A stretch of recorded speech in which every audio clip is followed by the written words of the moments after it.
ਸਵਾਗਤ। ਮੈਂ ਹਰਜਿੰਦਰ ਸਿੰਘ ਰੰਧਾਵਾ, ਤੁਸੀਂ ਦੇਖ ਰਹੇ ਹੋ ਪੰਜਾਬ ਟੈਲੀਵਿਜ਼ਨ ਔਰ ਮੇਰੇ ਨਾਲ ਨੇ ਸੀਨੀਅਰ ਜਰਨਲਿਸਟ ਜੀ ਭਾਸਕਰ ਸਾਹਿਬ, ਵੈਲਕਮ। ਬਹੁਤ ਬਹੁਤ ਸ਼ੁਕਰੀਆ ਰੰਧਾਵਾ ਜੀ। ਜਲੰਧਰ 'ਚ ਬੈਠੇ ਹੋ, ਸਰਗਰਮੀਆਂ ਦਾ ਕੇਂਦਰ ਆ। ਆਂਦੇ ਬੀਜੇਪੀ ਨੇ ਬੜਾ ਹਾਈਟੈਕ ਦਫ਼ਤਰ ਖੋਲ ਲਿਆ। ਕਿਸਾਨ ਜਥੇਬੰਦੀਆਂ ਦੇ ਵੀ ਇੱਕ ਵੱਡੇ ਆਗੂ ਜਲੰਧਰ 'ਚ ਡੇਰਾ ਡਾ ਕੇ ਬੈਠੇ ਨੇ। ਉਧਰਲੇ ਬੰਨੇ ਪ੍ਰਧਾਨ ਮੰਤਰੀ ਔਰ ਰਾਹੁਲ ਗਾਂਧੀ ਇੱਕੋ ਦਿਨ 3 ਜਨਵਰੀ ਵਾਲਾ ਦਿਨ ਫਿਕਸ ਕਰੀ ਫਿਰਦੇ ਆ। ਇਹ ਕਨਸੋਆਂ ਨੇ। ਲੇਕਿਨ ਜੇਕਰ ਤੁਸੀਂ ਪੰਜਾਬ ਦੀ ਸਮੁੱਚੀ ਰਾਜਨੀਤਿਕ ਸੱਤਾਧਾਰੀ ਧਿਰ ਨੂੰ ਦੇਖੋਗੇ ਤਾਂ ਉਹਦੇ ਵਿੱਚ ਕਾਫੀ ਕੁਝ ਖਿੰਡਿਆ ਪੁੰਡਿਆ ਦਿਸਦਾ। ਨਵਜੋਤ ਸਿੰਘ ਸਿੱਧੂ ਬਟਾਲੇ ਦੇ ਵਿੱਚ ਆਪਣੇ ਮੁੱਖ ਮੰਤਰੀ ਨੂੰ ਫਿਰ ਰੱਖਦੇ ਆ ਨਿਸ਼ਾਨੇ ਤੇ। ਆਖੇ ਸਿੱਧੂ ਨੂੰ ਹਰ ਕੋਈ ਨੁਕਰੇ ਲਾਉਣ ਨੂੰ ਫਿਰਦਾ ਹੈ, ਤੇ ਜੇ ਉੱਪਰੋਂ ਇਮਾਨਦਾਰੀ ਰੱਖੋਗੇ ਥੱਲੇ ਤੱਕ ਆਊਗੇ, ਜੇ ਉੱਤੇ ਚੋਰੀ ਹੋਊਗੀ ਥੱਲੇ ਤੱਕ ਆਊਗੀ। ਸਮਝ ਨਹੀਂ ਆਉਂਦੀ ਇਹ ਸਿੱਧੂ ਸਾਹਿਬ ਮੈਸੇਜ ਕੀ ਲਾਉਣਾ ਚਾਹੁੰਦੇ ਆ। ਆਖੇ ਜੇ ਇਸ ਵਾਰੀ ਪ੍ਰੋਮਿਸ ਤਾਂ ਹੀ ਕਰਨੇ ਆ ਜੇ ਮੈਂ ਪੂਰੇ ਕਰਨ ਜੋਗਾ ਹੋਇਆ ਜਾਂ ਡਿਲੀਵਰ ਕਰ ਸਕੂੰਗਾ। ਤੋਮਰ ਸਾਹਿਬ ਆਪਣੀ ਗੱਲ ਤੋਂ ਮੁੱਕਰ ਕੇ ਕੱਲ ਦੀਆਂ ਅਖਬਾਰਾਂ ਭਰੀਆਂ ਰਹੀਆਂ ਕਿ ਕਾਨੂੰਨ ਦੁਬਾਰਾ ਆ ਸਕਦੇ ਆ ਖੇਤੀ ਨਾਲ ਸੰਬੰਧਿਤ। ਲੇਕਿਨ ਅੱਜ ਕਹਿੰਦੇ ਜੀ ਇਹ ਤਾਂ ਰਾਹੁਲ ਗਾਂਧੀ ਦੇ ਝੂਠ ਦੀ ਫੈਲਾਈ ਹੋਈ ਗੱਲ ਆ। ਬਹੁਤ ਸਾਰੀਆਂ ਖਬਰਾਂ ਨੇ ਜਿਨ੍ਹਾਂ ਦੇ ਨਾਲ ਨਾਲ ਤੁਰਨਾ ਪੈਣਾ। ਕਿਸਾਨ ਜਥੇਬੰਦੀਆਂ ਨੇ ਇੱਕ ਮੁਸ਼ਕਲ ਖੜੀ ਕਰ ਦਿੱਤੀ ਹੈ ਸਾਰਿਆਂ ਲਈ, ਔਰ ਜਿਸ ਤਰ੍ਹਾਂ ਦੀ ਉਹਨਾਂ ਨੇ ਸਰਗਰਮੀ ਵਿੱਢੀ ਆ। ਹਾਲਾਂਕਿ ਕਾਂਗਰਸ ਦੇ 2-3 ਵੱਡੇ ਆਗੂ ਆਖੀ ਜਾਂਦੇ ਆ ਕਿ ਅਖੀਰ 'ਚ ਇਹਨਾਂ ਨੇ ਜਾ ਕੇ ਆਮ ਆਦਮੀ ਪਾਰਟੀ ਨਾਲ ਰਲਣਾ ਹੈ। ਤੇ ਤੁਹਾਡੇ ਵਰਗੇ ਜਿਹੜੇ ਵੱਡੇ ਧਨੰਤਰ ਨੇ ਇਹਨਾਂ ਖੇਤਰਾਂ ਦੇ, ਜਿਹੜੇ ਸਮਝਦੇ ਆ ਰਾਜਨੀਤਿਕ ਚਾਲਾਂ ਨੂੰ, ਉਹ ਵੀ ਇਹ ਸਮਝਦੇ ਆ ਕਿ ਕਿਸਾਨਾਂ ਨੂੰ ਕਿਸੇ ਨਾ ਕਿਸੇ ਨਾਲ ਰਲਣਾ ਪੈਣਾ। ਸੋ ਭਾਸਕਰ ਸਾਹਿਬ, ਸਭ ਤੋਂ ਪਹਿਲਾਂ ਪੰਜਾਬ ਦੇ ਸਮੁੱਚੇ ਦ੍ਰਿਸ਼ ਨੂੰ ਜਲੰਧਰੋਂ ਬਹਿ ਕੇ ਚਿਤਵਿਓ, ਕਿੱਦਾਂ ਤੋਰਦੇ ਆ ਅੱਗੇ? ਰੰਧਾਵਾ ਜੀ, ਜਲੰਧਰ ਦੇ ਵਿੱਚ ਕੱਲ ਬੀਜੇਪੀ ਨੇ ਆਪਣਾ ਦਫ਼ਤਰ ਖੋਲ੍ਹਣਾ, ਔਰ ਜਿਹੜਾ ਨਵਾਂ ਮੋਰਚਾ ਬਣਿਆ ਕਿਸਾਨਾਂ ਦਾ, ਸੰਯੁਕਤ ਸਮਾਜ ਮੋਰਚਾ, ਉਹਦਾ ਵੀ ਇੱਕ ਦਫ਼ਤਰ ਜਲੰਧਰ ਖੁੱਲਿਆ। ਭਾਵੇਂ ਉਹਦਾ ਆਫੀਸ਼ੀਅਲ ਇਨੋਗ੍ਰੇਸ਼ਨ ਤੇ ਨਹੀਂ ਹੋਇਆ, ਪਰ ਉੱਥੇ ਸਰਗਰਮੀਆਂ ਬੜੀ ਤੇਜ਼ ਸੀਗੀ। ਡਾਕਟਰ ਸਿਆਮਾਨ, ਜਿਨ੍ਹਾਂ ਨੇ 1 ਸਾਲ ਤੋਂ ਤਕਰੀਬਨ ਅਮਰੀਕਾ ਦੇ ਵਿੱਚ ਡਾਕਟਰ ਹੈਗੇ ਨੇ, ਪਰ 1 ਸਾਲ ਤੋਂ ਲਗਾਤਾਰ ਉੱਥੇ ਅੰਦੋਲਨ ਵਾਲੇ ਬਾਰਡਰਾਂ ਤੇ ਸਫ਼ਰ ਪੂਰਾ ਇਹਨਾਂ ਨੇ ਉੱਥੇ ਰਹਿ ਕੇ ਸੇਵਾ ਵੀ ਕੀਤੀ। ਔਰ ਇੱਥੇ ਤੱਕ ਕਿ ਕਿਸਾਨਾਂ ਦੇ ਸਵਾਗਤ ਵਾਸਤੇ ਹੈਲੀਕਾਪਟਰ ਦਾ ਵੀ ਅਰੇਂਜਮੈਂਟ ਕੀਤਾ ਸੀਗਾ। ਤੁਹਾਨੂੰ ਯਾਦ ਹੋਏਗਾ ਜਦ ਇਹ ਗੱਲ ਚੱਲੀ ਸੀ ਕਿ ਹੈਲੀਕਾਪਟਰ ਤੋਂ ਫੁੱਲ ਬਰਸਾਨ ਜਾਣਗੇ। ਉਹਨਾਂ ਨੇ ਕਮਾਨ ਸੰਭਾਲ ਲਈ ਹੈ। ਵੱਖ-ਵੱਖ ਟੀਮਾਂ ਦੀ ਨਿਯੁਕਤੀਆਂ ਹੋ ਰਹੀਆਂ, ਭਾਵੇਂ ਉਹ ਮੀਡੀਆ ਮੈਨੇਜਮੈਂਟ ਹੋਏ, ਭਾਵੇਂ ਉਹ ਮੀਡੀਆ ਦੀ ਗੱਲਾਂ ਹੋਣ। ਉਹ ਸਾਰੀ ਐਕਟੀਵਿਟੀਜ਼ ਸਿਰਫ ਜਲੰਧਰ ਹੀ ਨਹੀਂ, ਪੂਰੇ ਪੰਜਾਬ ਦੇ ਵਿੱਚ ਕਿਸਾਨਾਂ ਨੇ ਆਪਣੇ ਆਪ ਨੂੰ ਤਿਆਰ ਕਰ ਲਿਆ ਇਲੈਕਸ਼ਨ ਲੜਨ ਵਾਸਤੇ। ਇਹਦੇ ਵਿੱਚ ਕੱਲ ਅਗਰ ਤੁਸੀਂ ਸਾਰਾ ਦਿਨ ਦੇਖੋ ਤੇ ਤਕਰੀਬਨ ਸਾਰੀ ਪੋਲੀਟੀਕਲ ਪਾਰਟੀਆਂ ਕਿਸਾਨਾਂ ਦੇ ਉੱਤੇ ਇਲਜ਼ਾਮ ਹੀ ਲਾਉਂਦੀ ਰਹੀਆਂ। ਭਾਵੇਂ ਉਹਨਾਂ ਦੇ ਆਪ ਕਿਸਾਨ ਸੰਯੁਕਤ ਮੋਰਚਾ ਦੇ ਵੀ ਲੀਡਰ ਕਈ ਸੀਗੇ ਜਿਹੜੇ ਇਹ ਗੱਲ ਕਹਿੰਦੇ ਹੋਏ ਸੁਣੇ ਗਏ ਕਿ ਵੀ ਇਹ ਬੜਾ ਗਲਤ ਕੀਤਾ ਹੈ, ਕਿਸਾਨਾਂ ਨੂੰ ਪਾਲਿਸੀ 'ਚ ਨਹੀਂ ਜਾਣਾ ਚਾਹੀਦਾ। ਔਰ ਦੂਜੇ ਪਾਸੇ ਕਾਂਗਰਸੀ ਆਗੂਆਂ ਨੇ ਇਸ ਗੱਲ ਨੂੰ ਪੂਰੇ ਤਰੀਕੇ ਨਾਲ ਰੱਖਣ ਦੀ ਕੋਸ਼ਿਸ਼ ਕੀਤੀ ਕਿ ਅਲਟੀਮੇਟਲੀ ਕਿਸਾਨ ਆਮ ਆਦਮੀ ਪਾਰਟੀ ਨਾਲ ਅਲਾਈਅੰਸ ਕਰਨਗੇ, ਜਿਹਦੀ ਕੰਸੋ ਸਾਨੂੰ ਵੀ ਸੀਗੀ। ਔਰ ਸਾਨੂੰ ਅੱਜ ਵੀ ਇਸ ਤਰ੍ਹਾਂ ਲੱਗਦਾ ਹੈ ਕਿ ਆਉਣ ਵਾਲੇ 2-3 ਦਿਨਾਂ ਦੇ ਵਿੱਚ ਕਿਸਾਨਾਂ ਦਾ ਆਮ ਆਦਮੀ ਪਾਰਟੀ ਨਾਲ ਸਮਝੌਤਾ ਹੋ ਜਾਏਗਾ। ਭਾਵੇਂ ਆਮ ਆਦਮੀ ਪਾਰਟੀ ਨੇ ਕੱਲ 15 ਨਵੇਂ ਕੈਂਡੀਡੇਟਸ ਦੀ ਲਿਸਟ ਦੇ ਦਿੱਤੀ ਹੈ, ਜਿਹਨੂੰ ਮਿਲਾ ਕੇ 73 ਕੈਂਡੀਡੇਟ ਆਮ ਆਦਮੀ ਪਾਰਟੀ ਦੇ ਟੋਟਲ ਹੋ ਗਏ ਨੇ। ਹਜੇ ਵੀ ਉਨੇ ਕੁ ਕੈਂਡੀਡੇਟ ਕੀ ਉਸ ਤੋਂ ਜ਼ਿਆਦਾ ਕੈਂਡੀਡੇਟ ਬਚੇ ਹੋਏ ਨੇ, ਜਿੰਨੀ ਕਿ ਸੀਟਾਂ ਦੇ ਉੱਤੇ ਆਮ ਆਦਮੀ ਪਾਰਟੀ ਦੀ ਤੇ ਕਿਸਾਨਾਂ ਦੀ ਗੱਲਬਾਤ ਚੱਲਦੀ ਪਈ ਹੈ। 30 ਤੋਂ 35 ਸੀਟਾਂ ਦੇ ਉੱਤੇ ਕਿਸਾਨ ਆਮ ਆਦਮੀ ਪਾਰਟੀ ਦੇ ਸਿੰਬਲ ਦੇ ਉੱਤੇ ਇਲੈਕਸ਼ਨ ਲੜ ਸਕਦੇ ਨੇ। ਇਸ ਤਰ੍ਹਾਂ ਦੀ ਖਬਰਾਂ ਸਾਨੂੰ ਮਿਲ ਰਹੀਆਂ। ਸੀਟਾਂ ਦੀ ਵੀ ਆਇਡੈਂਟੀਫਿਕੇਸ਼ਨ ਹੋ ਗਈ ਹੈ, ਕਿਹੜੀ ਸੀਟ ਤੋਂ ਕੌਣ ਲੜੇਗਾ। ਪਰ ਸਭ ਤੋਂ ਪਹਿਲੇ ਇਹ ਜਿਹੜਾ ਸਮਝੌਤਾ ਹੈਗਾ, ਕੇਜਰੀਵਾਲ ਉਹਨਾਂ ਦੇ ਨਾਲ ਮਿਲ ਕੇ ਆਫੀਸ਼ੀਅਲੀ ਅਨਾਉਂਸ ਹੋਣ ਦੀ ਕੰਸੋ ਇਸ ਤਰੀਕੇ ਦੀ ਹੈਗੀ ਹੈ ਕਿ 2-3 ਦਿਨਾਂ ਦੇ ਵਿੱਚ ਇਹ ਚੀਜ਼ਾਂ ਹੋ ਜਾਣਗੀਆਂ। ਪਰ ਇਹਦੇ ਨਾਲ ਚੁਣਾਵੀ ਸਮੀਕਰਨ ਪੰਜਾਬ ਦੇ ਵਿੱਚ ਕਿਸ ਤਰ੍ਹਾਂ ਚੇਂਜ ਹੋਣਗੇ, ਇਹਦਾ ਜ਼ਿਕਰ ਵੀ ਅਸੀਂ ਕੀਤਾ ਸੀਗਾ। ਕੁਝ ਲੋਕ ਇਹ ਕਹਿੰਦੇ ਨੇ ਕਿ ਜਦ ਕਿਸਾਨ ਆਮ ਆਦਮੀ ਪਾਰਟੀ ਨਾਲ ਜੁੜਨਗੇ ਤੇ ਆਮ ਆਦਮੀ ਪਾਰਟੀ ਨੂੰ ਮਾਲਵੇ ਦੇ ਵਿੱਚ ਤੇ ਫਾਇਦਾ ਹੋਏਗਾ, ਪਰ ਨਾਲ ਦੇ ਨਾਲ ਜਿਨ੍ਹਾਂ ਸੀਟਾਂ ਦੇ ਉੱਤੇ ਬੀਜੇਪੀ ਚੰਗੀ ਆਪਣੀ ਪਹੁੰਚ ਰੱਖਦੀ ਹੈ, ਚੰਗਾ ਆਧਾਰ ਰੱਖਦੀ ਹੈ, ਉਹਨਾਂ ਸੀਟਾਂ ਦੇ ਉੱਤੇ ਬੀਜੇਪੀ ਨੂੰ ਫਾਇਦਾ ਹੋਏਗਾ, ਕਿਉਂਕਿ ਐਂਟੀ ਬੀਜੇਪੀ ਵੋਟ ਵੰਡੇ ਜਾਣਗੇ। ਔਰ ਬੀਜੇਪੀ ਦਾ ਆਪਣਾ ਵੋਟ ਬੈਂਕ ਅਗਰ ਉਹਨਾਂ ਸੀਟਾਂ ਦੇ ਵਿੱਚ ਉਹ ਲੈ ਜਾਂਦੀ ਹੈ ਤੇ ਉਹਨਾਂ ਦੀ ਜਿੱਤ ਯਕੀਨੀ ਬਣ ਸਕਦੀ ਹੈ। ਪਰ ਚਲੋ ਇਹ ਤੇ ਗੱਲਾਂ ਉਹ ਚੱਲ ਰਹੀਆਂ ਕਿ ਕਿਹਨੂੰ ਫਾਇਦਾ ਹੋਏਗਾ। ਪਰ ਫਿਲਹਾਲ ਕਿਸਾਨਾਂ ਨੇ ਕਮਰ ਕੱਸ ਲਈ ਹੈ, ਭਾਵੇਂ ਉਹਨਾਂ ਦੇ ਆਪ ਦੇ ਉਹਨਾਂ ਦਾ ਵਿਰੋਧ ਕਰ ਰਹੇ ਹੋਣ। ਉਹਨਾਂ ਨੇ ਇਲੈਕਸ਼ਨ ਲੜਨ ਦੀ ਤਿਆਰੀਆਂ ਕਰ ਲਈ ਹੈ। ਔਰ ਭਾਜਪਾ ਦਾ ਜਲੰਧਰ ਦੇ ਵਿੱਚ ਇੱਕ ਹਾਈਟੈਕ ਆਪਾਂ ਭਾਸਕਰ ਸਾਹਿਬ ਉੱਥੇ ਆਉਂਦੇ ਆ ਭਾਜਪਾ ਵਾਲੀ ਗੱਲ ਤੇ। ਲੇਕਿਨ ਜਿਹੜੀ ਕਿਸਾਨ ਜਥੇਬੰਦੀ ਵਾਲੀ ਗੱਲ ਤੁਸੀਂ ਕਰ ਰਹੇ ਹੋ ਨਾ, ਇੱਕ ਥਾਟ ਇਸ ਤਰ੍ਹਾਂ ਦਾ ਵੀ ਅੱਗੇ ਵੱਧਦਾ ਹੈ ਕਿ ਜੇ ਕਿਸਾਨ ਜਥੇਬੰਦੀਆਂ ਨਿਤਰੀਆਂ ਤਾਂ ਕਿਸੇ ਦੇ ਢਿੱਡ 'ਚ ਪੀੜ ਕਿਉਂ ਹੋਵੇ। ਜੇਕਰ ਕੋਈ ਧਿਰ, ਕਿਉਂਕਿ ਪੰਜਾਬੀ ਅਕਸਰ ਕਹਿੰਦੇ ਨੇ ਬਦਲਾ ਜੀ ਬਦਲਾ ਜੀ ਬਦਲਾ ਲਿਆਓ, ਇਹੀ ਗੱਲ ਭਾਰਤੀ ਜਨਤਾ ਪਾਰਟੀ ਕਹਿ ਰਹੀ ਕਿ ਬਦਲਾ। ਜੇ ਗਜੇਂਦਰ ਸਿੰਘ ਸ਼ੇਖਾਵਤ ਦੀ ਗੱਲ ਕਰੋ, ਉਹ ਵੀ ਕਹਿੰਦੇ ਜੀ ਪੰਜਾਬ ਦੇ ਲੋਕਾਂ ਨੂੰ ਇੱਕ ਰਾਹਤ ਚਾਹੀਦੀ ਹੈ, ਬਦਲਵੇਂ ਰੂਪ ਚਾਹੀਦੇ ਆ ਜੀ ਸੱਤਾ ਦੇ। ਹੁਣ ਜੇ ਆਮ ਆਦਮੀ ਪਾਰਟੀ ਇੱਕ ਵਾਰੀ ਪਰਖੀ ਗਈ ਹੈ 14 ਦੇ ਵਿੱਚ, ਉਸ ਤੋਂ ਬਾਅਦ ਉਹ ਉਹਨਾਂ ਦੇ ਜਿਹੜੇ ਐਮਪੀ ਸੀ ਉਹਨਾਂ ਦੇ ਨਾਲ ਨਹੀਂ ਰਹੇ, ਲੇਕਿਨ ਉਸ ਤੋਂ ਬਾਅਦ ਉਹ ਜਦੋਂ 17 ਦੀ ਵਿਧਾਨ ਸਭਾ ਦੇ ਵਿੱਚ ਵੀ ਆਉਂਦੇ ਆ ਤੇ ਉਹਦੇ ਵਿੱਚ ਵੀ ਉਹਨਾਂ ਦਾ ਮੁੱਖ ਵਿਰੋਧੀ ਧਿਰ ਵਾਲੀ ਭੂਮਿਕਾ ਉੱਡੀ ਵੱਡੀ ਨਹੀਂ ਰਹੀ। ਜੇ ਕਿਸਾਨ ਜਥੇਬੰਦੀਆਂ ਇਹਦੇ ਚ ਨਿੱਤਰ ਕੇ ਆਈਆਂ ਤਾਂ ਕਿਸੇ ਦਾ ਲੈਂਦੀਆਂ ਕੀ ਨੇ। ਦੂਜੀ ਗੱਲ, ਉਹਨਾਂ ਨੇ ਆਪਣੀ ਜਿਹੜੀ ਕ੍ਰੈਡੀਬਿਲਿਟੀ ਸ਼ੋਅ ਕੀਤੀ ਆ ਬਾਰਡਰਸ ਦੇ ਉੱਤੇ, ਇੱਕ ਬਹੁਤ ਵੱਡੇ ਸ਼ਾਸਕ ਦੇ ਨਾਲ ਮੱਥਾ ਲਾ ਕੇ ਉੱਥੋਂ ਜਿੱਤ ਪ੍ਰਾਪਤ ਕੀਤੀ ਆ। ਲੋਕ ਕਹਿੰਦੇ ਚਲੋ ਇਹਨਾਂ ਨੂੰ ਪਰਖਣਾ ਚਾਹੀਦਾ, ਔਰ ਕਿਸਾਨ ਮੋਰਚੇ ਦੇ ਬਹੁਤੇ ਆਗੂਆਂ ਨੇ ਵੀ ਇਹੀ ਕਿਹਾ ਸੀ ਕਿ ਸਾਨੂੰ ਤਾਂ ਲੋਕ ਜੀਣ ਨਹੀਂ ਦੇ ਰਹੇ, ਵੀ ਕੀ ਮੁਸ਼ਕਲ ਆ ਤੁਸੀਂ। ਔਰ ਫਿਰ ਇਹ ਵੀ ਕਿਹਾ ਗਿਆ ਕਿ ਸੰਯੁਕਤ ਸਮਾਜ ਮੋਰਚਾ ਜਿਹੜਾ ਵਾ ਇੱਕ ਚੋਣ ਮੋਰਚਾ ਹੈ, ਇਹਦਾ ਮਤਲਬ ਇਹ ਕੋਈ ਸਿਆਸੀ ਪਾਰਟੀ ਨਹੀਂ, ਅਸੀਂ ਚੋਣ ਲੜਨ ਲਈ ਆ ਰਹੇ ਹਾਂ, ਲੋਕਾਂ ਦੀ ਮੰਗ ਤੇ ਆ ਰਹੇ ਹਾਂ। ਸੋ ਜੇ ਬਦਲਵੀਂ ਰਾਜਨੀਤੀ ਲਈ ਕੋਈ ਆਉਂਦਾ ਹੈ ਤਾਂ ਉਹਨੂੰ ਵੈਲਕਮ ਕਰਨਾ ਬਣਦਾ। ਇਹ ਆ ਇੱਕ ਥਾਟ ਜਿਹੜਾ ਚੱਲ ਰਿਹਾ, ਲੇਕਿਨ ਦੂਜਾ ਥਾਟ ਸਮਾਨਾਂਤਰ ਚੱਲ ਰਿਹਾ ਕਿ ਕੀ ਕਿਸਾਨ ਮੋਰਚੇ ਦੇ ਆਗੂ ਜਿੱਤਣ ਦੀ ਸਥਿਤੀ 'ਚ ਹੈਗੇ ਨੇ, ਜਦੋਂ ਬਹੁਤ ਦਿਸ਼ਾਵੀ ਜਿਹੜੇ ਮੁਕਾਬਲੇ ਨੇ ਉਹਨਾਂ ਦੇ ਵਿੱਚ ਕਿਸਾਨ ਆਗੂਆਂ ਦੀ ਸਥਿਤੀ ਕੀ ਰਹੂਗੀ। ਹੁਣ ਮੋਟੇ ਤੌਰ ਦੇ ਉੱਤੇ ਜਿਨ੍ਹਾਂ ਥਾਵਾਂ ਦੇ ਉੱਤੋਂ ਹੈਵੀ ਵੇਟ ਜਿਹੜੇ ਕੈਂਡੀਡੇਟ ਹੋਣਗੇ ਕਿਸਾਨ ਮੋਰਚੇ ਦੇ, ਉਹਨਾਂ ਦੀ ਉਮੀਦ ਮੁਕਾਬਲਾ ਦੇਣ ਦੀ ਹੈ, ਲੇਕਿਨ ਜਿੱਥੇ ਉਹਨਾਂ ਦੇ ਤਗੜੇ ਉਮੀਦਵਾਰ ਨਹੀਂ, ਉਹ ਕਿਹੜੇ ਖਾਤੇ 'ਚ ਪੈਣਗੇ। ਭਾਸਕਰ ਸਾਹਿਬ, ਇਹ ਬੜਾ ਵੱਡਾ ਸਵਾਲ ਆ ਕਿ ਕੀ ਕਈ ਸੀਟਾਂ ਦੇ ਉੱਤੋਂ ਸੰਯੁਕਤ ਸਮਾਜ ਮੋਰਚੇ ਦੇ ਆਗੂਆਂ ਨੂੰ ਮੁਸ਼ਕਲ ਨਾਲ ਜ਼ਮਾਨਤ ਬਚਾਉਣੀ ਹੋਊਗੀ। ਇਹ ਵੀ ਵੱਡਾ ਸਵਾਲ ਆ ਜੇ ਉਹ ਇਕੱਲੇ ਲੜਦੇ ਆ। ਜੇ ਆਮ ਆਦਮੀ ਪਾਰਟੀ ਨਾਲ ਜਾਂਦੇ ਆ ਤਾਂ ਜਿਹੜੇ ਹੁਣ ਵੀ ਆਮ ਆਦਮੀ ਪਾਰਟੀ ਨੇ ਕੈਂਡੀਡੇਟ ਦਿੱਤੇ ਆ, ਉਹ ਕੋਈ ਬਹੁਤ ਜ਼ਿਆਦਾ ਫੈਮਿਲੀਅਰ ਫੇਸ ਨਹੀਂ ਹੈਗੇ, ਉਹ ਬਹੁਤ ਜ਼ਿਆਦਾ ਜਾਣੇ ਪਛਾਣੇ ਚਿਹਰੇ ਨਹੀਂਗੇ। ਇਹ ਵੀ ਇੱਕ ਬੜੀ ਵੱਡੀ ਗੱਲ ਆ ਕਿ ਜੇ ਬਦਲਵੀਂ ਰਾਜਨੀਤੀ ਕਰਨੀ ਆ ਤੇ ਕਹਿੰਦੇ ਫਿਰ ਮੁਸ਼ਕਲ ਕੀ ਆਉਣ ਦਿਓ, ਲੇਕਿਨ ਜੇਕਰ ਦੂਜੇ ਬੰਨੇ ਇਹਦੀ ਵੋਟ ਵੰਡ ਨਾਲ ਰਵਾਇਤੀ ਪਾਰਟੀਆਂ ਨੂੰ ਫਾਇਦਾ ਹੋਣਾ ਤੇ ਫਿਰ ਫਾਇਦਾ ਕੀ। ਇਹਨਾਂ 3-4 ਵਿਚਾਰਾਂ ਨੂੰ ਜਦੋਂ ਕਲੱਬ ਕਰ ਦਿਓ ਤਾਂ ਕੀ ਨਿਕਲਦਾ, ਕਿਉਂਕਿ ਹਰ ਕੋਈ ਅੱਜ ਦੇ ਦਿਨ 'ਚ ਸਿਆਸਤ ਦੇ ਉੱਤੇ ਡਿਸਕਸ਼ਨ ਕਰ ਰਿਹਾ, ਲੇਕਿਨ ਅਲਟੀਮੇਟ ਫਿਰ ਜਦੋਂ ਵੋਟ ਪੈਣੀ ਆ ਤਾਂ ਵੋਟ ਤੇ ਉਨੀ ਆ ਵੀ ਇੱਕ ਸੀਟ ਤੇ ਜੇ 1 ਲੱਖ ਵੋਟ ਪੈ ਗਈ ਜਾਂ 1.25 ਲੱਖ ਵੋਟ ਪੈ ਗਈ ਤੇ ਕਿਹਦੇ ਹਿੱਸੇ 'ਚ ਵੰਡ ਕੇ ਤੇ ਫਿਰ ਜਿਹੜਾ ਮਾਰਜਨ ਹੈ ਜਿੱਤਣ ਦੀ ਜਿਹੜੀ ਇੱਕ ਹੈਗੀ ਆ ਕਿ ਕੋਈ 500 ਤੇ ਜਿੱਤਦਾ, 1000 ਤੇ ਜਿੱਤਦਾ ਜਾਂ 5000 ਤੇ ਜਿੱਤਦਾ, ਇਹਨੂੰ ਕਿਵੇਂ ਦੇਖਦੇ ਹੋ ਸਾਰੇ ਥਾਟਸ ਨੂੰ, ਸਾਰੇ ਵਿਚਾਰ ਪ੍ਰਵਾਹ ਨੂੰ ਕਲੱਬ ਕਰਕੇ। ਰੰਧਾਵਾ ਜੀ, ਸਭ ਤੋਂ ਪਹਿਲੇ ਤਾਂ ਇਹ ਗੱਲ ਸਮਝਣੀ ਪਏਗੀ ਕਿ ਜਿਹੜਾ ਕਿਸਾਨ ਸਮਾਜ ਮੋਰਚਾ ਬਣਿਆ ਇਹ ਅੰਦੋਲਨ ਤੋਂ ਨਿਕਲਿਆ, ਔਰ ਆਮ ਆਦਮੀ ਪਾਰਟੀ ਦਾ ਜਨਮ ਵੀ ਅੰਦੋਲਨ ਤੋਂ ਹੋਇਆ ਸੀਗਾ। ਯਾਦ ਕਰੋ ਜਦ ਅੰਨਾ ਹਜ਼ਾਰੇ ਉਹਨਾਂ ਨੇ ਦਿੱਲੀ ਦੇ ਵਿੱਚ ਆਪਣਾ ਅੰਦੋਲਨ ਸ਼ੁਰੂ ਕੀਤਾ ਸੀਗਾ, ਉਹ ਵੀ ਇਹ ਚਾਹੁੰਦੇ ਸੀਗੇ ਕਿ ਅਸੀਂ ਪੋਲਿਟਿਕਸ ਦੇ ਵਿੱਚ ਨਾ ਆਈਏ। ਉਹਦੇ ਵਿੱਚੋਂ ਅਰਵਿੰਦ ਕੇਜਰੀਵਾਲ ਤੇ ਉਹਨਾਂ ਦੇ ਕੁਝ ਸਾਥੀਆਂ ਨੇ ਇਹ ਹਿਮਾਕਤ ਕੀਤੀ ਕਿ ਪੋਲਿਟਿਕਸ ਦੇ ਵਿੱਚ ਆਉਣ ਦਾ ਚੈਲੰਜ ਐਕਸੈਪਟ ਕੀਤਾ, ਕਿਉਂਕਿ ਜਿਹੜੀ ਰਿਵਾਇਤੀ ਪਾਰਟੀਆਂ ਸੀਗੀ ਉਹਨਾਂ ਨੇ ਚੈਲੰਜ ਕੀਤਾ ਸੀਗਾ ਜੇ ਦਮ ਹੈ ਤੇ ਪੋਲਿਟਿਕਸ 'ਚ ਜਾ ਕੇ ਦਿਖਾਓ। ਔਰ ਉਹਦੇ ਵਿੱਚ ਵੀ ਚਿਹਰਿਆਂ ਦੀ ਕੋਈ ਰਾਜਨੀਤੀ ਨਹੀਂ ਸੀ। ਅੱਜ ਵੀ ਅਗਰ 63 ਐਮਐਲਏ ਆਮ ਆਦਮੀ ਪਾਰਟੀ ਦੇ ਦਿੱਲੀ ਦੇ ਵਿੱਚ ਹੈਗੇ ਨੇ ਤੇ ਤੁਸੀਂ 7-8 ਤੋਂ ਜ਼ਿਆਦਾ ਐਮਐਲਏਆਂ ਦਾ ਸ਼ਾਇਦ ਨਾਂ ਸ਼ਕਲ ਜਾਣਦੇ ਵੀ ਨਾ ਹੋਣ।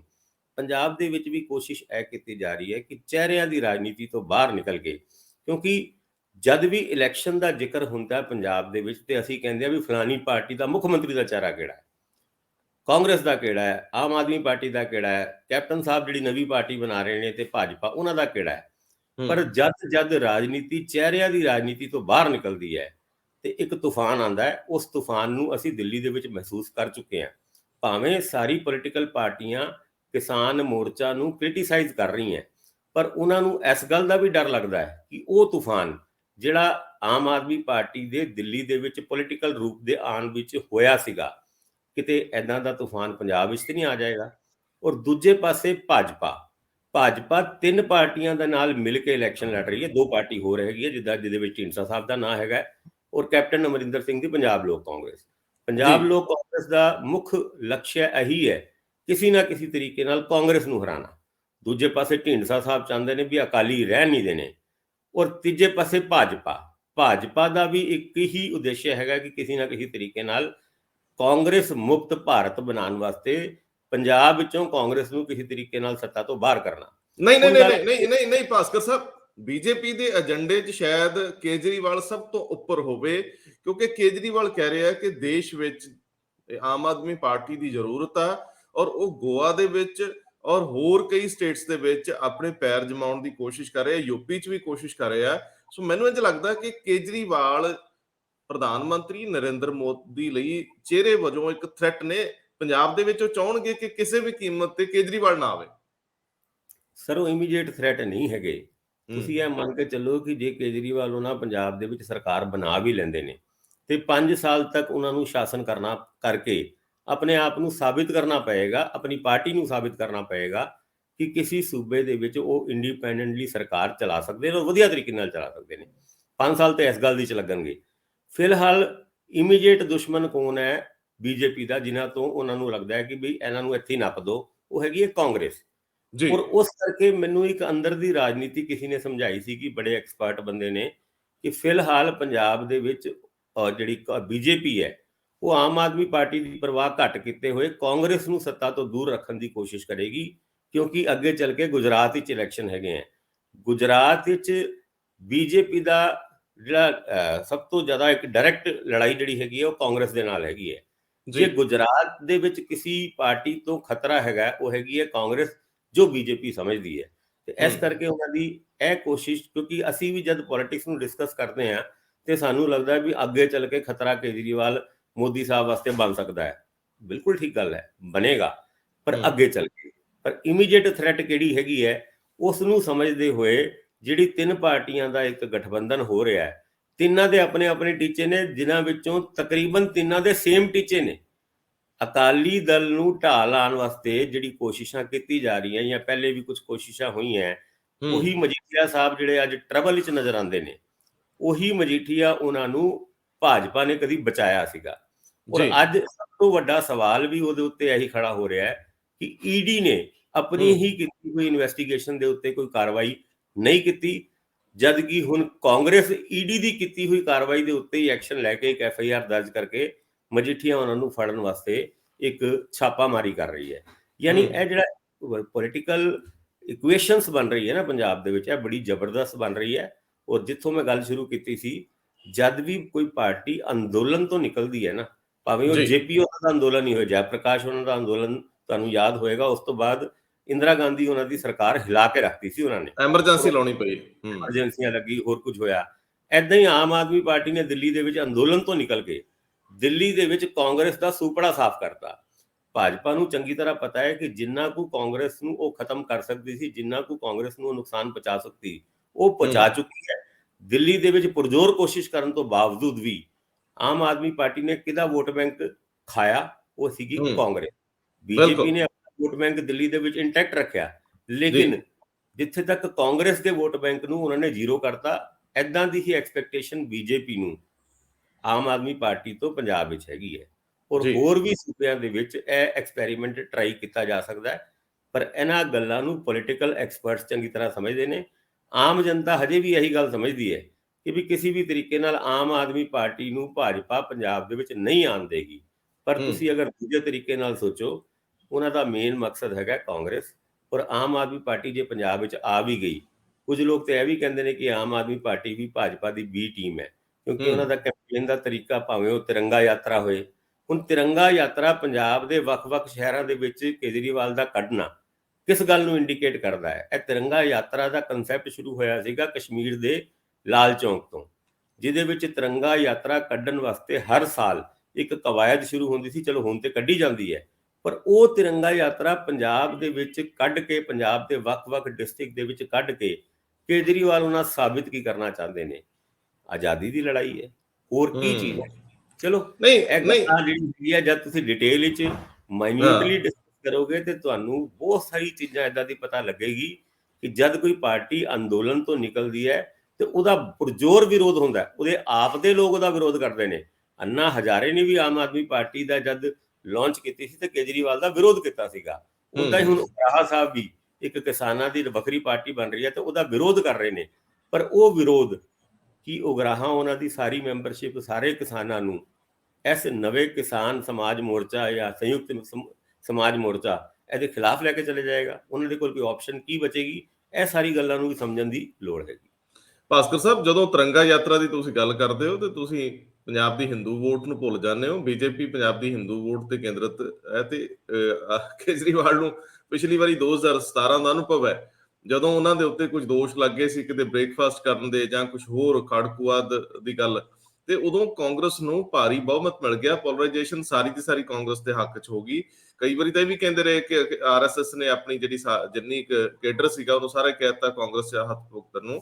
ਇਸ ਵਾਰੀ ਕੇਜਰੀਵਾਲ ਰਿਸਕ ਨਹੀਂ ਲੈਣਾ ਚਾਹ ਰਹੇ, ਔਰ ਉਹ ਤਿਰੰਗਾ ਯਾਤਰਾ ਦੇ ਅਰਥ ਤਾਂ ਸਮਝੇ ਜਾ ਸਕਦੇ, ਪਰ ਕਿਸਾਨਾਂ ਨੇ ਹੁਣ ਅਰਥ ਗੜਬੜਾ ਦਿੱਤੇ ਆ। ਸਮੀਕਰਨ ਕੋਣ ਸਾਰਾ ਕੁਝ ਇੱਧਰ ਉੱਧਰ ਹੋ ਗਿਆ, ਹਿੱਲ ਗਿਆ। ਹੁਣ ਮੈਂ ਇਹਦੇ ਵਿੱਚ ਜਿਹੜੀ ਗੱਲ ਪੁੱਛਣਾ ਚਾਹੁੰਦਾ ਤੁਹਾਨੂੰ ਕਿ 2 ਰੈਲੀਆਂ ਦੇ ਜ਼ਿਕਰ ਹੋ ਰਿਹਾ, ਇੱਕ ਰਾਹੁਲ ਗਾਂਧੀ ਪੰਜਾਬ ਆਉਣ ਦੀ ਗੱਲ ਹੋ ਰਹੀ, ਇੱਕ ਪ੍ਰਧਾਨ ਮੰਤਰੀ ਦੇ, ਔਰ ਪ੍ਰਧਾਨ ਮੰਤਰੀ ਨਾਲ ਤਾਂ ਉਹ ਪੈਕੇਜ ਵੀ ਜੋੜਿਆ ਜਾ ਰਿਹਾ ਜਿਹੜਾ ਇੰਡਸਟਰੀ ਵਾਲਾ ਹੈ, ਔਰ ਇੰਡਸਟਰੀ ਦਾ ਪੈਕੇਜ ਕਿ ਪੰਜਾਬ ਨੂੰ ਜਿਹੜੀ ਗੁਆਂਢੀ ਸੂਬਿਆਂ ਦੀ ਰਾਹਤ ਆ ਉਹ ਪੰਜਾਬ ਨੂੰ ਵੀ ਬਾਰਡਰ ਸਟੇਟ ਕਰਕੇ ਦੇ ਦਿਓ, ਜਾਂ ਉਹ ਕਹਿਣਗੇ ਜੀ ਦੇਖੋ ਪੁਰਾਣੀਆਂ ਸਰਕਾਰਾਂ ਨੇ ਪੰਜਾਬ ਨਾਲ ਇਹ ਵੱਡੇ ਇਹੋ ਜਿਹੇ ਅਹਿਮ ਸੂਬੇ ਨਾਲ ਕਿੰਨਾ ਧਰੋਹ ਕਮਾਇਆ, ਇਹ ਲੋਕ ਫਾਈਟਰ ਆ, ਲੇਕਿਨ ਇਹਨਾਂ ਨੂੰ ਇਹਨਾਂ ਦੀ ਇੰਡਸਟਰੀ ਸ਼ਿਫਟ ਹੋ ਗਈ ਜਾਂ ਬਾਕੀ ਚੀਜ਼ਾਂ ਪ੍ਰਧਾਨ ਮੰਤਰੀ ਕਰ ਸਕਦੇ ਗੱਲਾਂ। ਰਾਹੁਲ ਗਾਂਧੀ ਵੀ ਜਿਹੜੇ ਉਹ ਆ ਰਹੇ ਨੇ, ਸੋ ਪੰਜਾਬ ਦੇ ਵਿੱਚ ਸ਼ਿਫਟ ਹੋ ਗਈ ਆ ਰਾਸ਼ਟਰੀ ਰਾਜਨੀਤੀ। ਇੰਝ ਲੱਗਦਾ ਜਿਹੜੀ ਯੂਪੀ 'ਚ ਹੋਣੀ ਚਾਹੀਦੀ ਸੀ ਉਹ ਨਾਲ ਨਾਲ ਸਮਾਨਾਂਤਰ ਪਹਿਲੀ ਵਾਰੀ ਪੰਜਾਬ ਅਹਿਮ ਹੋ ਗਿਆ। ਇਹਦੇ ਤੇ ਟਿੱਪਣੀ ਦੇ ਦਿਓ, ਫਿਰ ਨਵਜੋਤ ਸਿੰਘ ਸਿੱਧੂ ਔਰ ਕਾਂਗਰਸ ਦੇ ਦਰਮਿਆਨ 'ਚ ਆਪਸੀ ਕਲੇਸ਼ ਦੀ ਗੱਲ ਕਰਦੇ ਹਾਂ। ਜਿਹੜਾ ਚੋਣਾਂ ਦਾ ਬਿਗੂ ਲਗਾ ਹੈ, ਉਹ 3 ਤਰੀਕ ਨੂੰ ਰਾਹੁਲ ਗਾਂਧੀ ਪੰਜਾਬ ਆ ਰਹੇ ਨੇ। ਇਸ ਗੱਲ ਦੀ ਅਨਾਉਂਸਮੈਂਟ ਹੋ ਗਈ ਹੈ ਕਿ ਉਹ ਮੋਗੇ 'ਚ ਆਉਣਗੇ, ਉਸ ਤੋਂ ਪਹਿਲੇ ਜਾਂ ਉਸ ਤੋਂ ਬਾਅਦ ਸ਼ਾਇਦ ਉਹਨਾਂ ਦਾ ਇੱਕ ਪ੍ਰੋਗਰਾਮ ਜਲੰਧਰ ਵੀ ਹੈਗਾ, ਜਿਹਦੇ ਵਿੱਚ 15,000 ਤੋਂ ਵੱਧ ਸਪੋਰਟਸ ਬੱਚਿਆਂ ਨੂੰ, ਜਿਹੜੇ ਖਿਡਾਰੀ ਹੈਗੇ ਨੇ, ਉੱਭਰਦੇ ਹੋਏ ਖਿਡਾਰੀ ਹੈਗੇ ਨੇ, ਉਹਨਾਂ ਨੂੰ ਕਿੱਟਾਂ ਵੰਡਣੀਆਂ। ਇੱਕ ਐਨਵਾਇਰਨਮੈਂਟ ਬਣਾਉਣ ਦੀ ਕੋਸ਼ਿਸ਼ ਕੀਤੀ ਜਾਏਗੀ। ਔਰ ਰਾਹੁਲ ਗਾਂਧੀ ਦੇ ਪੰਜਾਬ ਆਉਣ ਤੋਂ ਬਾਅਦ ਕਾਂਗਰਸ ਦੇ ਕੈਂਪੇਨ ਦੇ ਵਿੱਚ ਇੱਕ ਤੇਜ਼ੀ ਆਉਣ ਦੀ ਜਿਹੜੀ ਗੱਲ ਚੱਲ ਰਹੀ ਹੈ, ਉਹਦੇ ਵਿੱਚ ਕੋਈ ਸ਼ੱਕ ਨਹੀਂ ਕਿ ਪੰਜਾਬ ਦੇ ਵਿੱਚ ਕਾਂਗਰਸ ਦਾ ਆਫੀਸ਼ੀਅਲ ਕੈਂਪੇਨ ਕਮੇਟੀ ਦੇ ਚੇਅਰਮੈਨ ਸੁਨੀਲ ਜਾਖੜ ਦੇ ਜ਼ਰੀਏ ਸ਼ੁਰੂ ਹੋ ਜਾਏਗਾ। ਜਿੱਥੇ ਤੱਕ ਪ੍ਰਧਾਨ ਮੰਤਰੀ ਨਰਿੰਦਰ ਮੋਦੀ ਉਹਨਾਂ ਦੀ ਗੱਲ ਹੈਗੀ ਹੈ, ਪਹਿਲੇ 27 ਤਰੀਕ ਚੱਲਦੀ ਸੀਗੀ, ਫਿਰ 28 ਤਰੀਕ ਦੀ ਗੱਲਾਂ ਹੋਈਆਂ, ਹੁਣ ਉਹਨਾਂ ਦਾ ਵੀ 3 ਜਨਵਰੀ ਨੂੰ ਪੰਜਾਬ ਆਉਣ ਦਾ ਪਲਾਨ ਹੈਗਾ। ਹਜੇ ਆਫੀਸ਼ੀਅਲ ਅਨਾਉਂਸਮੈਂਟ ਇਸ ਦੀ ਨਹੀਂ ਹੋਈ, ਪਰ ਕਿਹਾ ਜਾ ਰਿਹਾ ਹੈ ਕਿ ਹੁਸ਼ਿਆਰਪੁਰ ਦੇ ਵਿੱਚ ਸ਼ਾਇਦ ਉਹ 3 ਜਨਵਰੀ ਨੂੰ ਇੱਕ ਰੈਲੀ ਕਰਕੇ ਉਹ ਵੀ ਪੰਜਾਬ ਦੇ ਵਿੱਚ ਚੋਣਾਂ ਦਾ ਆਗਾਜ਼ ਕਰ ਸਕਦੇ ਨੇ। ਔਰ 6 ਤਰੀਕ ਨੂੰ ਜਿਸ ਤਰ੍ਹਾਂ ਪਹਿਲੇ ਚੱਲ ਰਿਹਾ ਸੀ ਵੀ ਜਦੋਂ ਵੀ ਪ੍ਰਧਾਨ ਮੰਤਰੀ ਪੰਜਾਬ ਆਉਣਗੇ ਉਹਦੇ 1-2 ਦਿਨ ਬਾਅਦ ਕੋਡ ਲੱਗ ਜਾਏਗਾ। ਔਰ ਅਸੀਂ ਆਪਣੇ ਇਸ ਪ੍ਰੋਗਰਾਮ ਦੇ ਵਿੱਚ ਇੱਕ ਗੱਲ ਕਹੀ ਵੀ ਸੀ ਕਿ ਉਮੀਦ ਕੀਤੀ ਜਾਂਦੀ ਹੈ ਕਿ ਸ਼ਾਇਦ 5-6 ਤਰੀਕ ਨੂੰ ਕੋਡ ਲੱਗ ਜਾਏ। ਜੇ ਇੱਦਾਂ ਦੀ ਗੱਲਾਂ ਹੁੰਦੀ ਹੈ ਤੇ ਸਾਡੀ ਜਿਹੜੀ ਖਬਰ ਸੀਗੀ, ਸਾਡੀ ਜਿਹੜੀ ਕੰਸੋ ਸੀਗੀ, ਉਹਦੇ ਉੱਤੇ ਇੱਕ ਮੋਹਰ ਲੱਗ ਸਕਦੀ ਹੈ। ਪਰ ਹਾਂ, ਪ੍ਰਧਾਨ ਮੰਤਰੀ ਪੰਜਾਬ ਵਿੱਚ ਆਉਣਗੇ ਤੇ ਵੱਡੇ ਵੱਡੇ ਪੈਕੇਜਾਂ ਦੀ ਉਮੀਦ ਹੈ ਕਿ ਪੰਜਾਬ, ਜਿਹਨੂੰ ਅੱਜ ਤੱਕ ਵਿਤਕਰੇ ਵਰਤਾਵ ਦੇ ਰਾਹੀਂ ਇੱਕ ਵਾਂਝਾ ਰੱਖਿਆ, ਉਹਨਾਂ ਕੰਮਾਂ ਵਾਸਤੇ, ਖਾਸ ਕਰਕੇ ਜਦ ਸਾਡੇ ਜਿਹੜੇ ਪੜੋਸੀ ਰਾਜ ਨੇ, ਜਿਹੜੇ ਨੇਬਰਿੰਗ ਸਟੇਟਸ ਨੇ, ਉਹਦੇ ਵਿੱਚ ਟੈਕਸ ਹੋਲੀਡੇ ਦੀ ਸਕੀਮ ਭਾਜਪਾ ਦੇ ਅਟਲ ਬਿਹਾਰੀ ਵਾਜਪਾਈ ਦੇ ਬਤੌਰ ਪ੍ਰਧਾਨ ਮੰਤਰੀ ਦੇ ਕਾਰਿਆਕਾਲ ਦੇ ਵਿੱਚ ਸ਼ੁਰੂ ਹੋਈ ਸੀ, ਜਿਹਦਾ ਵਿਰੋਧ ਪੰਜਾਬ ਨੇ ਕਈ ਵਾਰ ਕੀਤਾ। ਭਾਵੇਂ ਉਸ ਤੋਂ ਬਾਅਦ ਅਕਾਲੀ ਭਾਜਪਾ ਦੀ ਸਰਕਾਰ ਪੰਜਾਬ ਦੇ ਵਿੱਚ ਬਣੀ, ਪਰ ਉਹਨਾਂ ਗੱਲਾਂ ਦੀ ਗੱਲ ਕਿਸੇ ਨੇ ਵੀ ਨਹੀਂ ਕੀਤੀ।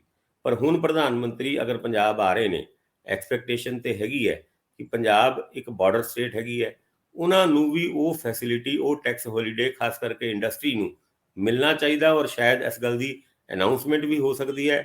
ਇਹ ਗੱਲਾਂ ਚੱਲ ਰਹੀ ਹੈ। ਔਰ ਦੂਜਾ, ਪੰਜਾਬ ਲੋਕ ਕਾਂਗਰਸ ਦੇ ਕੈਪਟਨ ਅਮਰਿੰਦਰ ਸਿੰਘ ਤੇ ਸੁਖਦੇਵ ਸਿੰਘ ਢੀਂਡਸਾ ਉਹਨਾਂ ਤੋਂ ਵੀ ਕੁਝ ਪ੍ਰੋਗਰਾਮ, ਕੁਝ ਪੰਜਾਬ ਵਾਸਤੇ ਚਾਹੁੰਦੀਆਂ ਹੋਈਆਂ ਜਾਂ ਪੰਜਾਬ ਵਾਸਤੇ ਕਰਨ ਵਾਸਤੇ ਕੀ ਚਾਹੁੰਦੇ ਹੋ ਤੁਸੀਂ, ਉਹ ਇੱਕ ਲਿਸਟ ਉਹਨਾਂ ਤੋਂ ਲਿੱਤੀ ਹੈ। ਉਹਦੇ ਵਿੱਚ ਚੰਡੀਗੜ੍ਹ ਦੀ ਜਿਹੜੀ ਅਸੀਂ ਗੱਲ ਕੀਤੀ ਸੀ ਵੀ ਚੰਡੀਗੜ੍ਹ ਵੀ ਪੰਜਾਬ ਨੂੰ ਮਿਲ ਸਕਦਾ ਹੈ, ਉਹ ਵੀ ਉਸ ਲਿਸਟ ਦੇ ਵਿੱਚ ਸ਼ਾਮਿਲ ਹੈ। ਕਿ ਇਹਨਾਂ ਗੱਲਾਂ ਦੇ ਉੱਤੇ ਵੀ, ਇਹਨਾਂ ਵੱਡੇ ਫੈਸਲਿਆਂ ਦੇ ਉੱਤੇ ਵੀ ਪ੍ਰਧਾਨ ਮੰਤਰੀ ਆਪਣੀ ਰੈਲੀ ਦੇ ਵਿੱਚੋਂ ਕੁਝ ਕਹਿਣਗੇ ਜਾਂ ਫਿਰ ਉਹ ਪੋਲ ਮੈਨੀਫੈਸਟੋ ਦੇ ਵਿੱਚ ਹੋਏਗਾ। ਇਹ ਵੀ ਇੱਕ ਦੇਖਣ ਵਾਲੀ ਗੱਲ ਹੈ। ਭਾਸਕਰ ਸਾਹਿਬ, ਇਹ 3 ਚੀਜ਼ਾਂ ਇਹਦੇ 'ਚ ਮੈਂ ਸ਼ਾਮਲ ਕਰਨਾ ਚਾਹੂੰਗਾ। ਇੱਕ ਤਾਂ ਇਹਨਾਂ ਦੋਨਾਂ ਡੇਟਾ ਨੂੰ ਕਨਫਰਮ ਨਾ ਮੰਨਿਆ ਜਾਵੇ, ਇਹ ਅਜੇ ਕੋਈ ਅਫੀਸ਼ੀਅਲ ਅਨਾਉਂਸਮੈਂਟ ਨਹੀਂ ਗੀ। ਰਾਹੁਲ ਗਾਂਧੀ ਦਾ ਜਿਹੜਾ ਦੌਰਾ ਉਹ 5-6 ਨੂੰ ਵੀ ਸ਼ਿਫਟ ਹੋ ਸਕਦਾ, ਔਰ ਪ੍ਰਧਾਨ ਮੰਤਰੀ ਦਾ ਦੌਰਾ ਵੀ ਇਹ ਜਿਹੜਾ ਸਥਾਨ ਹੁਸ਼ਿਆਰਪੁਰ ਤੋਂ ਫਿਰੋਜ਼ਪੁਰ ਵੀ ਹੋ ਸਕਦਾ, ਜਾਂ ਇਹ ਡੇਟ ਸ਼ਿਫਟ ਵੀ ਹੋ ਸਕਦੀ ਆ। ਦੂਜੇ ਬੰਨੇ ਅੱਜ ਦੇ ਦਿਨ ਦੇ ਵਿੱਚ ਹੀ ਚੋਣ ਕਮਿਸ਼ਨ ਨੇ ਇੱਕ ਅਹਿਮ ਮੀਟਿੰਗ ਵੀ ਸੱਦੀ ਹੋਈ ਆ। ਮੈਨੂੰ ਲੱਗਦਾ ਕਿ ਇਹ ਵਿਧਾਨ ਸਭਾ ਚੋਣਾਂ ਨੂੰ ਲੈ ਕੇ ਕੋਈ ਅਹਿਮ ਹੋ ਸਕਦੀ ਹੈ। ਚੋਣ ਜਾਬਤਾ ਹਾਲਾਂਕਿ ਥੋੜਾ ਦੇਰੀ ਨਾਲ ਲੱਗੂਗਾ, ਲੇਕਿਨ ਕੋਈ ਵੀ, ਕਿਉਂਕਿ ਜਿਸ ਤਰ੍ਹਾਂ ਦੇ ਹਾਲਾਤ ਬਣੇ ਹੋਏ ਆ, ਕਿਸੇ ਵੇਲੇ ਕੁਝ ਵੀ ਸੰਭਵ ਹੈ। ਚੋਣ ਕਮਿਸ਼ਨ ਦੀ ਇੱਕ ਅਹਿਮ ਮੀਟਿੰਗ ਜ਼ਰੂਰ ਹੈਗੀ ਹੈ।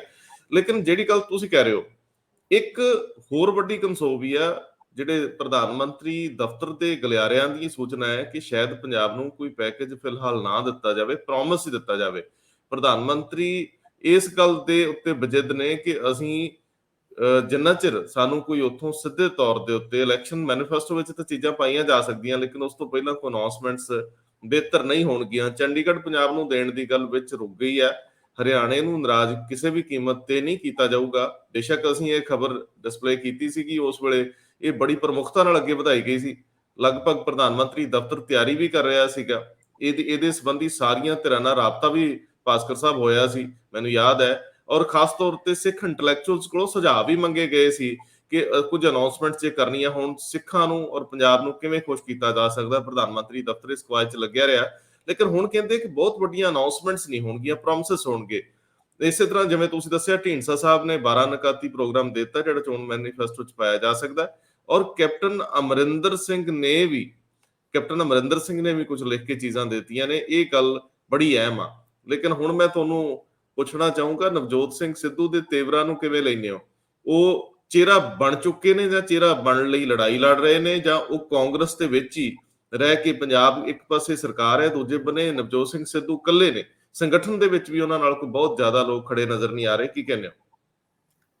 ਬਿਲਕੁਲ, ਨਵਜੋਤ ਸਿੰਘ ਸਿੱਧੂ ਜਦੋਂ ਤੋਂ ਪੀਪੀਸੀਸੀ ਪ੍ਰਧਾਨ ਬਣੇ ਨੇ ਤਦ ਤੋਂ ਦੋ ਤਰੀਕੇ ਦੀ ਲੜਾਈਆਂ ਲੜ ਰਹੇ ਨੇ। ਇੱਕ ਆਪ ਦੀ ਸਰਕਾਰ ਨਾਲ, ਪਹਿਲੇ ਤਾਂ ਉਹ ਕੈਪਟਨ ਅਮਰਿੰਦਰ ਸਿੰਘ ਨਾਲ ਲੜਾਈ ਲੜਦੇ ਸੀ, ਚਲੋ ਉਹ ਚੇਂਜ ਹੋ ਗਏ। ਹੁਣ ਮੁੱਖ ਮੰਤਰੀ ਚੰਨੀ ਛੋਟੇ ਵੀਰ ਬਾਈ ਜੀ ਆ ਗਏ, ਜਿਹੜੇ ਨਵਜੋਤ ਸਿੰਘ ਸਿੱਧੂ ਉਹਨਾਂ ਦੇ। ਉਸ ਤੋਂ ਬਾਅਦ ਉਹ ਲੜਾਈ ਦੂਜੇ ਤਰੀਕੇ ਨਾਲ ਇਨਡਾਇਰੈਕਟਲੀ ਸ਼ੁਰੂ ਹੋ ਗਈ। ਹੁਣ ਤੁਸੀਂ ਦੇਖੋ, ਨਵਜੋਤ ਸਿੰਘ ਸਿੱਧੂ ਨਾਲ ਉਸ ਜਗ੍ਹਾ ਤੇ ਉਸ ਕੈਂਡੀਡੇਟ ਦਾ ਪੁਰਜ਼ੋਰ ਤਰੀਕੇ ਨਾਲ ਸਾਥ ਦੇ ਰਹੇ ਨੇ ਜਿਹਦਾ ਆਪਣੇ ਖੇਤਰ ਦੇ ਵਿੱਚ ਕਿਸੇ ਤਰੀਕੇ ਦਾ ਕੋਈ ਵਿਰੋਧ ਹੈ। ਭਾਵੇਂ ਉਹ ਬੱਸੀ ਪਠਾਣਾ ਤੋਂ ਜੀਪੀਓ ਨਾ ਹੁਣ, ਉੱਥੇ ਮੁੱਖ ਮੰਤਰੀ ਦੇ ਭਰਾ ਉਹ ਵੀ ਉੱਥੋਂ ਇਲੈਕਸ਼ਨ ਲੜਨ ਦੀ ਆਸ ਰੱਖਦੇ ਨੇ, ਪਰ ਉੱਥੇ ਜਾ ਕੇ ਖੜੇ ਹੋ ਗਏ ਉਹ ਜੀਪੀਓ ਨਾਲ। ਹੁਣ ਰਾਣਾ ਗੁਰਜੀਤ ਸਿੰਘ ਉਹਨਾਂ ਦੇ ਬੇਟੇ, ਉਹ ਵੀ ਸੁਲਤਾਨਪੁਰ ਲੋਧੀ ਉਹਦੇ ਉੱਤੇ ਆਂਖ ਰੱਖਦੇ ਨੇ, ਪਰ ਉੱਥੇ ਉਹ ਖੜੇ ਹੋ ਗਏ ਨਵਤੇਜ ਚੀਮਾ ਉਹਨਾਂ ਨਾਲ।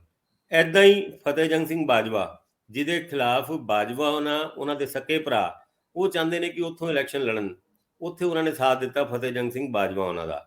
ਔਰ ਕੱਲ ਜਿਹੜੀ ਗੱਲ ਸੀਗੀ, ਅਸ਼ਵਨੀ ਸੇਖੜੀ, ਤ੍ਰਿਪਤ ਰਜਿੰਦਰ ਬਾਜਵਾ ਉਹਨਾਂ ਬੜੇ ਦਿਨਾਂ ਤੋਂ ਕੋਸ਼ਿਸ਼ ਕਰ ਰਹੇ ਸੀ ਕਿ ਉਹਨਾਂ ਨੇ ਪੂਰੀ ਤਿਆਰੀ ਵੀ ਕੀਤੀ ਹੋਈ ਸੀ ਕਿ ਇੱਥੋਂ ਮੈਂ ਬਟਾਲੇ ਤੋਂ ਇੱਕ ਸੇਫ ਸੀਟ ਸਮਝਦੇ ਨੇ ਉਹ ਆਪਣੀ, ਉੱਥੋਂ ਮੈਂ ਇਲੈਕਸ਼ਨ ਲੜਾਂ। ਭਾਵੇਂ ਉਹਨਾਂ ਨੇ ਕੁਝ ਦਿਨ ਪਹਿਲੇ ਅਨਾਉਂਸਮੈਂਟ ਵੀ ਕਰਤੀ ਸੀ ਕਿ ਭਈ ਮੈਂ ਫਤਿਹਪੁਰ ਚੂੜੀਆਂ ਤੋਂ ਵੀ ਇਲੈਕਸ਼ਨ ਲੜੂੰਗਾ, ਪਰ ਹਜੇ ਵੀ ਗੱਲਾਂ ਉੱਤੇ ਥੱਲੇ ਬਹੁਤ ਹੋ ਰਹੀ ਸੀਗੀ।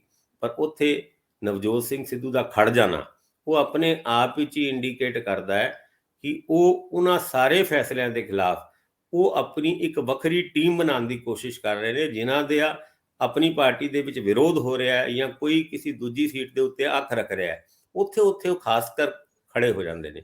ਪਰ ਜਿਹੜਾ ਕੱਲ ਭਾਸ਼ਣ ਦਿੱਤਾ, ਉਸ ਭਾਸ਼ਣ ਦੇ ਵਿੱਚੋਂ ਕਈ ਟੀਸ ਨਿਕਲ ਕੇ ਆ ਰਹੀ ਸੀ ਕਿ ਸ਼ਾਇਦ ਨਵਜੋਤ ਸਿੰਘ ਸਿੱਧੂ ਉਹਨਾਂ ਨੂੰ ਬਤੌਰ ਮੁੱਖ ਮੰਤਰੀ ਪ੍ਰੋਜੈਕਟ ਕਰਨ ਵਾਸਤੇ ਕਾਂਗਰਸ ਹਜੇ ਵੀ ਵਿਚਾਰ ਕਰ ਰਹੀ ਹੈ। ਜਦ ਕਾਂਗਰਸ ਦੀ ਕੋਈ ਖਬਰ ਬਾਹਰ ਨਿਕਲ ਕੇ ਆਉਂਦੀ ਹੈ, ਉਹਦੇ ਵਿੱਚ ਹਮੇਸ਼ਾ ਇੱਕੋ ਗੱਲ ਕਹਿੰਦੇ ਆ ਵੀ ਐਤਕੀ ਕਾਂਗਰਸ ਕਿਸੇ ਚਿਹਰੇ ਤੇ ਇਲੈਕਸ਼ਨ ਨਹੀਂ ਲੜੇਗੀ। 3-4 ਚਿਹਰੇ ਹੋ ਸਕਦੇ ਨੇ ਜਿਨ੍ਹਾਂ ਦੇ ਉੱਤੇ ਪੰਜਾਬ ਦੇ ਵਿੱਚ ਕਾਂਗਰਸ ਇਲੈਕਸ਼ਨ ਲੜੇਗੀ। ਸਿੱਧੂ ਵੀ ਇੱਕ ਚਿਹਰਾ ਹੋ ਸਕਦਾ ਉਹਨਾਂ ਦੇ ਵਿੱਚੋਂ, ਪਰ ਸਿੱਧੂ ਹੀ ਚਿਹਰਾ ਹੋਏਗਾ, ਇਹਦੇ ਉੱਤੇ ਕਾਂਗਰਸ ਹਜੇ ਤੱਕ ਰਾਜੀ ਨਹੀਂ ਹੋਈ, ਜਿਸ ਗੱਲ ਦਾ ਮਲਾਰ ਸਿੱਧੂ ਉਹਨਾਂ ਨੂੰ ਹੈਗਾ। ਔਰ ਤਾਂ ਹੀ ਬਾਰ-ਬਾਰ ਸਿਆਸੀ ਸਟੇਜਾਂ ਤੋਂ ਉਹ ਇੱਕੋ ਹੀ ਗੱਲ ਕਰਦੇ ਨੇ ਕਿ ਜੇ ਮੈਨੂੰ ਕੋਈ ਪ੍ਰਵਾਨਗੀ ਦਿੱਤੀ, ਮੇਰੇ ਏਜੰਡੇ ਨੂੰ ਕੋਈ ਪ੍ਰਵਾਨਗੀ ਦਿੱਤੀ, ਤੇ ਮੈਂ ਅੱਗੇ ਵਧੂੰਗਾ। ਮੁੱਖ ਮੰਤਰੀ ਦਾ ਵੀ ਕਈ ਵਾਰ ਉਹ ਨਾ ਲੈਣ ਤੋਂ ਵੀ ਨਹੀਂ ਗੁਰੇਜ਼ ਕਰਦੇ ਕਿ ਉਹ ਉਹਨਾਂ ਦਾ ਖਿਲਾਫਤ ਕਰਦੇ ਨੇ। ਔਰ ਮਜੀਠੀਆ ਉਹਨਾਂ ਦੇ ਮੁੱਦੇ ਤੇ ਕੱਲ ਉਹਨਾਂ ਨੇ ਇੱਕ ਹੋਰ ਗੱਲ ਕਹਿ ਦਿੱਤੀ ਕਿ ਜਦ ਤੱਕ ਮਜੀਠੀਆ ਉਹਨਾਂ ਨੂੰ ਅਰੈਸਟ ਨਹੀਂ ਕੀਤਾ ਜਾਂਦਾ ਤਦ ਤੱਕ ਮੈਂ ਚੈਨ ਨਹੀਂ ਲਊਂਗਾ। ਔਰ ਮਜੀਠੀਆ ਉਹਨਾਂ ਦੇ ਖਿਲਾਫ ਜਿਹੜੀ FIR ਦਰਜ ਹੋਈ ਹੈ, ਉਸ ਬਾਰੇ 'ਚ ਵੀ ਟਵੀਟ ਕਰਕੇ ਉਹਨਾਂ ਨੇ ਇਹਦਾ ਸ਼੍ਰੈ ਲੈਣ ਦੀ ਕੋਸ਼ਿਸ਼ ਵੀ ਕੀਤੀ। ਪਰ ਚਲੋ, ਆ ਸਾਰੀ ਗੱਲਾਂ ਦੇ ਵਿੱਚ ਇਹ ਗੱਲ ਤੇ ਸਾਹਮਣੇ ਆ ਰਹੀ ਹੈ ਕਿ ਹਜੇ ਜਿਹੜੇ ਸਿੱਧੂ ਉਹਨਾਂ ਨੂੰ ਕਾਂਗਰਸ ਨੇ ਬਤੌਰ ਮੁੱਖ ਮੰਤਰੀ ਪ੍ਰੋਜੈਕਟ ਕਰਨ ਤੋਂ ਮਨਾ ਕਰਤਾ ਹੈ। ਉਹ ਇੱਕ ਸਮੂਹਿਕ ਲੀਡਰਸ਼ਿਪ ਦੇ ਰੂਪ ਵਿੱਚ ਉਤਰਨਾ ਚਾਹੁੰਦੇ ਨੇ ਆਉਣ ਵਾਲੀ ਚੋਣਾਂ ਦੇ ਵਿੱਚ। ਇੱਕ ਪਾਰਟਿਕੂਲਰ ਫੇਸ ਦੇ ਉੱਤੇ ਇਲੈਕਸ਼ਨ ਲੜਨ ਦੇ ਵਿੱਚ ਕਾਂਗਰਸ ਨੂੰ ਵੀ ਇੱਕ ਰਿਸਕ ਲੱਗਦਾ ਹੈ, ਦਲਿਤਾਂ ਦੇ ਵਿੱਚ ਵੀ, ਔਰ ਜਿਹੜਾ ਸਾਡਾ ਦਲਿਤ ਭਾਈਚਾਰਾ ਹੈ ਉਹਦੇ ਵਿੱਚ ਵੀ ਚੰਨੀ ਉਹਨਾਂ ਦਾ ਗ੍ਰਾਫ ਵਧਿਆ ਹੈ, ਇਸ ਗੱਲ ਤੋਂ ਇਨਕਾਰ ਨਹੀਂ ਕੀਤਾ ਜਾ ਸਕਦਾ। ਔਰ ਇਸ ਕਰਕੇ ਹੀ ਕਾਂਗਰਸ ਕਿਸੇ ਵੀ ਭਾਈਚਾਰੇ ਨੂੰ ਨਾਰਾਜ਼ ਕਰਨ ਦੀ ਸ਼ਮਤਾ ਨਹੀਂ ਰੱਖਦੀ। ਪਰ ਸਿੱਧੂ ਉਹਨਾਂ ਨੂੰ ਇਹ ਲੱਗਦਾ ਹੈ ਕਿ ਜਦ ਤੱਕ ਮੇਰੇ ਚਿਹਰੇ ਦੇ ਇਲੈਕਸ਼ਨ ਨਹੀਂ ਲੜਿਆ ਜਾਏਗਾ ਤਦ ਤੱਕ ਕਾਂਗਰਸ ਦੀ ਜਿਹੜਾ ਨਈਆ ਪਾਰ ਨਹੀਂ ਹੋ ਸਕਦੀ। ਭਾਸਕਰ ਸਾਹਿਬ ਉਹ ਸਾਫ਼ ਲਫ਼ਜ਼ਾਂ 'ਚ ਕਹਿੰਦੇ ਆ ਕਿ ਮੁੱਖ ਮੰਤਰੀ ਕੋਲ ਐਬਸੋਲਿਊਟ ਪਾਵਰ ਹੁੰਦੀ ਹੈ, ਜੇਕਰ ਸੱਚਮੁੱਚ ਕੁਝ ਬਦਲਣਾ ਹੈ ਤਾਂ ਮੁੱਖ ਮੰਤਰੀ ਬਣਾਓ ਮੈਨੂੰ। ਫਿਰ ਉਹ ਕਹਿੰਦੇ ਬੰਦਾ ਚੰਗਾ ਚੁਣ ਕੇ ਭੇਜੋ ਥੱਲਿਓ। ਦੂਜੀ ਗੱਲ ਉਹ ਬਹੁਤ ਸਾਫ਼ ਕਹਿ ਰਹੇ ਆ, ਕਹਿੰਦੇ ਮੁੱਖ ਮੰਤਰੀ ਇਹ ਵੇਖਣ ਲੱਗ ਪੈਂਦੇ ਕਿ ਮੇਰੇ ਕਮਾਊ ਪੁੱਤ ਕੌਣ ਆ। ਉਹ ਕਹਿੰਦੇ ਕਿ ਜਿਹੜਾ ਵੀ ਮੁੱਖ ਮੰਤਰੀ ਆਉਂਦਾ ਉਹ ਸਿੱਧੂ ਨੂੰ ਕਿਨਾਰੇ ਕਰਨ ਦੀ ਕੋਸ਼ਿਸ਼ ਕਰਨ ਲੱਗ ਪੈਂਦਾ, ਇਮਾਨਦਾਰ ਬੰਦਾ ਲਿਆਓ। ਬਹੁਤ ਸਾਰੀਆਂ ਐਸੀਆਂ ਗੱਲਾਂ ਕਰ ਦਿੰਦੇ ਆ। ਹੁਣ ਇਹਦੇ ਅਰਥ ਕੀ ਆ? ਕਾਂਗਰਸ ਹਾਈ ਕਮਾਂਡ ਨੂੰ ਲੈ ਕੇ, ਜਿਹੜੀ ਪ੍ਰਦੇਸ਼ ਦੀ ਲੀਡਰਸ਼ਿਪ ਉਹਨੂੰ ਲੈ ਕੇ ਨਵਜੋਤ ਸਿੰਘ ਸਿੱਧੂ ਨੇ ਸਾਫ਼ ਜਿਹਾ ਹੀ ਇੱਕ ਆਪਣਾ ਤਰੀਕਾ ਬਣਾ ਲਿਆ, ਜਾਂ ਤੇ ਉਹ ਜਿੰਨੀ ਸਰਕਾਰ ਦੀ ਅਸਫਲਤਾ ਹੈ ਉਹਨੂੰ ਪਾਸੇ ਰੱਖ ਕੇ ਆਪਣੇ ਚਿਹਰੇ ਤੇ ਹੀ ਅੱਗੇ ਵਧਣਾ ਚਾਹ ਰਹੇ ਆ। ਪਰ ਇਹ ਕਿੰਨੇ ਕਾਮਯਾਬ ਹੁੰਦੇ ਆ? ਜਿੰਨਾ ਚਿਰ ਉਹਨਾਂ ਦੀ ਪਾਰਟੀ ਉਹਦੇ ਵਿੱਚ ਸ਼ਾਮਲ ਨਹੀਂ ਹੁੰਦੀ ਨੇ ਪੂਰੀ ਤਰ੍ਹਾਂ, ਉਹ ਇਕੱਲੇ ਪਈ ਨਜ਼ਰ ਆਉਣਗੇ।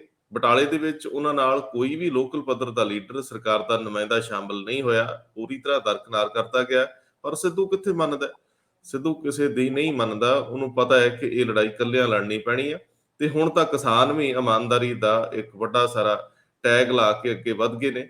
ਵੇਖਦੇ ਆ ਕਿ ਪੰਜਾਬ ਦੇ ਵਿੱਚ ਇਸ ਵਾਰੀ ਬਹੁਤ ਦਿਸ਼ਾਵੀ ਰਾਜਨੀਤੀ ਵਿੱਚੋਂ ਕੁਝ ਲੋਕਾਂ ਲਈ ਵੀ ਨਿਕਲਦਾ, ਜਾਂ ਸਿਰਫ ਢੋਲ ਹੀ ਵੱਜਦੇ ਸੁਣਾਈ ਦੇਣਗੇ। ਬਹੁਤ ਮਿਹਰਬਾਨੀ। ਅੱਜ ਫਿਰ ਇੱਕ ਵਾਰੀ ਸਾਨੂੰ ਇੰਟਰਨੈਟ ਦੀ ਸਮੱਸਿਆ ਹੈ, 1-2 ਦਿਨ ਐਵੇਂ ਹੀ ਰਹਿਣ ਦੀ ਸੰਭਾਵਨਾ ਹੈ। ਭਾਸਕਰ ਸਾਹਿਬ ਬਹੁਤ ਮਿਹਰਬਾਨੀ। ਅਸੀਂ ਕੋਈ ਗਲਤੀ ਗੁਸਤਾਖੀ ਦੀ ਮਾਫੀ ਖਿਮਾ ਜਾਚਨਾ ਪਹਿਲਾਂ ਕਰ ਲੈਂਦੇ ਹਾਂ। ਧੰਨਵਾਦ ਜੀ।